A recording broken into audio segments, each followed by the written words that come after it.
দার্জিলিং মানে যে শুধু চা আর পাহাড় তা না, দার্জিলিং শান্তির ঠিকানাও।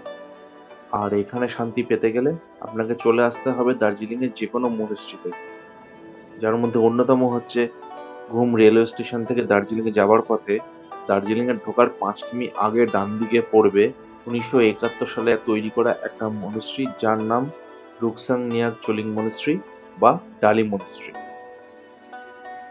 এটা দ্রুকপা কাগিউ শাখার অধীনে আছে, যা তিব্বতের একটা গুরুত্বপূর্ণ ধর্মীয় শাখা। বর্তমানে এখানে প্রায় ২০০ জন বৌদ্ধ ভিক্ষু বসবাস করেন। মনেস্ট্রির ভাইব্রেন্ট কালার আপনার মনকে প্রথমেই ভাইব্রেন্ট করে দেবে। তার সাথে এখানে আছে সোনালী কালারের গৌতম বুদ্ধের মূর্তি, বিশাল প্রার্থনা ঘর, মন্ত্র লেখা দেওয়াল আর ধ্যানরত পরিবেশ।